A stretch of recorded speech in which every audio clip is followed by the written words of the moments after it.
En el 2020 aprendimos que el amor y la solidaridad, esas son las fuerzas que nos mueven. En Coopmam somos parte de tus experiencias y sueños. El futuro es ahorra. Cooperativa Mamoncito, deposita tu confianza.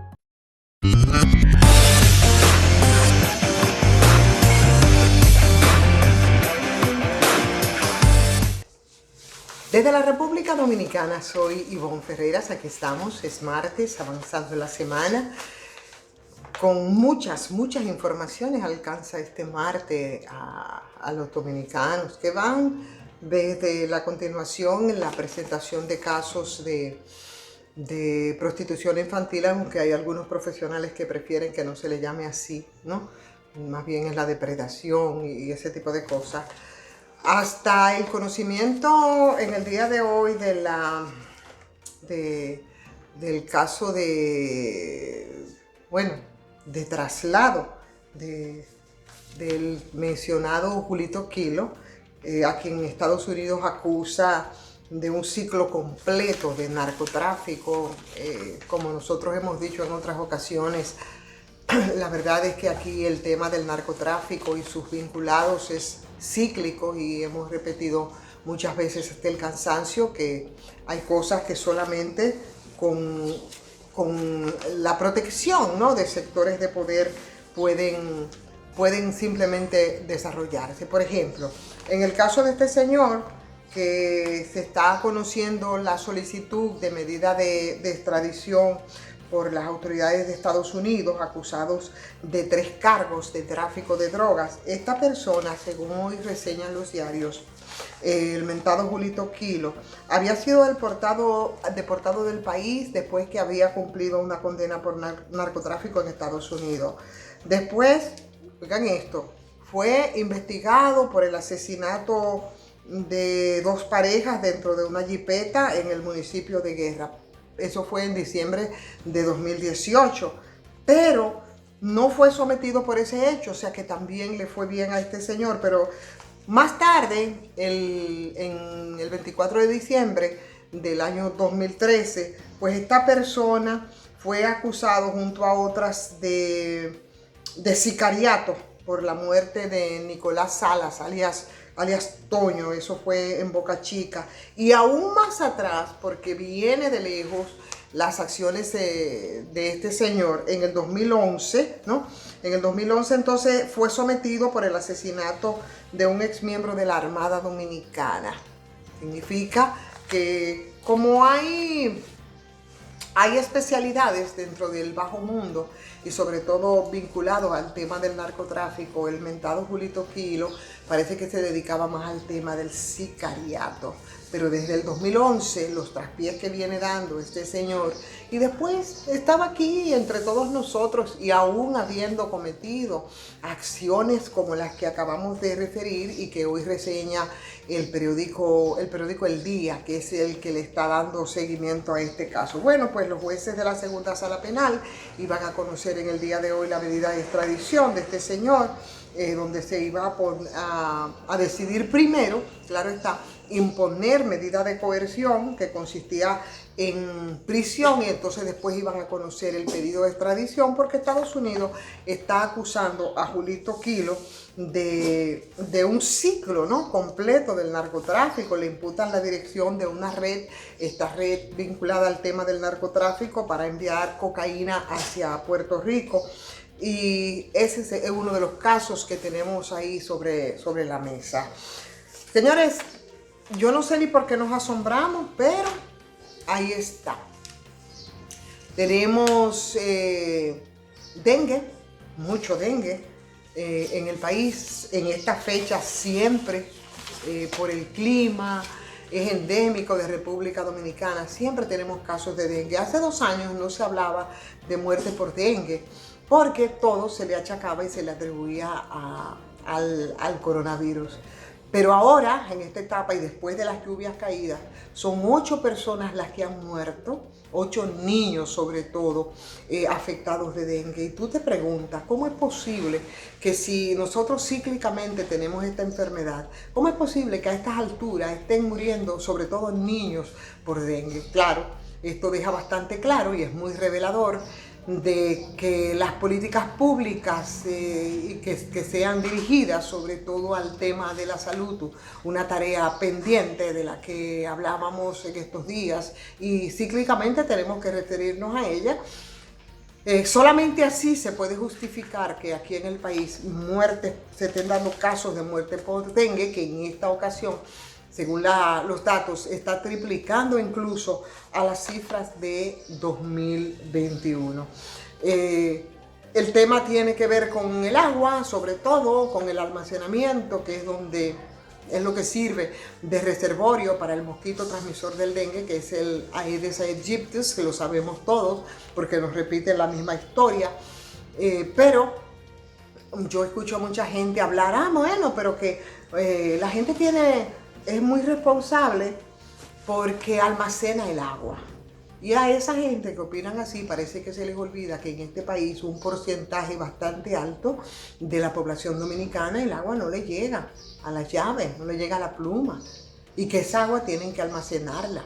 Pero también se les olvida que nosotros somos un país pobre y como tal no todo el mundo tiene una cisterna donde le puede eventualmente caer agua o donde la puede almacenar y entonces después con una bomba enviarla a un tinaco y entonces que después el agua fluya. Se nos olvida eso. Se nos olvida entonces que eso es producto precisamente de la exclusión, es producto de la pobreza, también ese tipo de enfermedades y sobre todo es producto de la ausencia de políticas públicas que ayuden a erradicar. Entonces, tú no ves ni siquiera una campaña sistemática para que la gente obligada a almacenar el agua lo haga según el protocolo, que lo hay. Y es utilizar, por ejemplo, el cloro para que los mosquitos no se asienten, para que no se le hagan criaderos de mosquitos. Y ¿saben qué? Les cuento, esa es la mayoría de la gente. La mayoría de la gente es la que tiene que necesariamente almacenar el agua y no en espacios destinados para ello, como son las cisternas, sino que utilizan tanques, utilizan poncheras. Esa es la realidad de nuestro país. Como realidad de nuestro país también es la vergüenza que significa y que implica el hecho, ¿no?, de que, oye, tengamos que estar almacenando el agua, porque eso es un servicio que nosotros adolecemos definitivamente. Los casos de dengue son, ya les contamos, el triple de lo que va de año, de misma fecha del año 2021. Están desbordados los hospitales, los hospitales de niños. Por ejemplo, el hospital Robert Reed Cabral tiene 9 niños menores de 15 años ingresados y para esa enfermedad la mayoría de las defunciones y de los casos graves son menores. Sin embargo, el Hugo Mendoza también tiene una cantidad considerable de niños. A esto se suma también ahora la atención que tenemos que tener respecto a nuestros muchachos con el caso de una hepatitis que no se sabe qué es lo que le está causando y que ha causado mucho temor, pero yo creo que más que temor lo que tenemos es que estar alerta y tener mucho cuidado. Pero ahí está, dengue, señores, es algo de lo que no se debería de hablar en este país porque sabemos muy bien qué lo causa y deberíamos saber cómo prevenir, pero sobre todo las políticas públicas para evitar que este tipo de cosas ocurran deberían de implementarse. El 88%, es decir, 7 de 8 muchachitos que han fallecido eran hombres en edades comprendidas entre, ahí había una media, ¿no?, de 59 años, la media de 23 años, pero sobre todo ha afectado a los varones y fundamentalmente al caso de los niños. Así es que, de nuevo, estamos hablando de dengue, que ya se nos había olvidado, se lo tragó el afán, ¿no?, y la concentración de la atención en el caso del COVID-19. Pero a cuidar a esos muchachos, señores, porque el dengue no es un juego y, por supuesto, a través de esta plataforma darles las informaciones que muchas de la gente que tienen acceso a nosotros y que tienen acceso a gente que están comprometidas con ofrecer la información de cómo implementar el protocolo para que no se vuelvan su casa un criadero, un reservorio de mosquitos, utilizar el cloro. Utilicemos el cloro para los almacenamientos de agua. Señora, el ministro de Hacienda, se han dicho tantas cosas a través de las redes sociales, con la falta de rigor, por supuesto, que implica todo lo que se dice a través de las redes sociales. Estamos hablando de el señor Donald Guerrero, ex ministro de Hacienda de la pasada gestión, que habría sido entrevistado el ministro de Hacienda en varias ocasiones, por supuesto, por la Procuraduría General de la República. El Ministerio Público atribuye al exfuncionario haber gestionado pagos por alrededor de 1.000 millones de pesos a Alexis Medina Sánchez. Ellos dicen al echarse la paloma.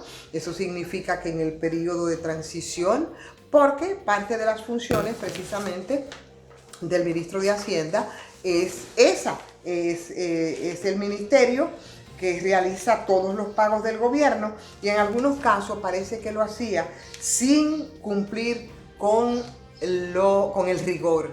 Y dentro de ese caso está el de Alexis Medina Sánchez, hermano de Danilo Medina, que involucra la suma de 1.000 millones. Para los que dicen que qué hace el Ministerio Público, parece como que yo no sé, porque no lo especifica la crónica que hoy nos sirve Loida Peña a propósito de las visitas realizadas, que no es la primera, del señor Donald Guerrero al Ministerio Público, pero parece ser que esto está vinculado con las investigaciones y las indagatorias de estas informaciones que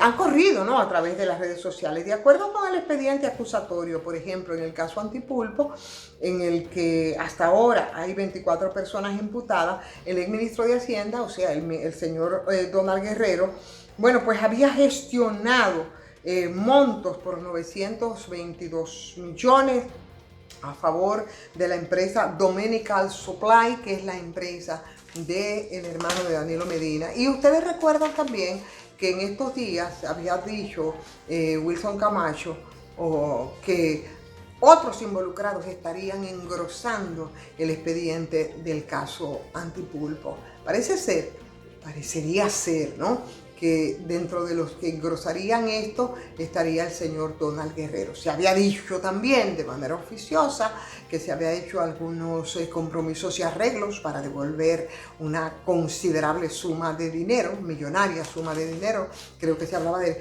700 millones.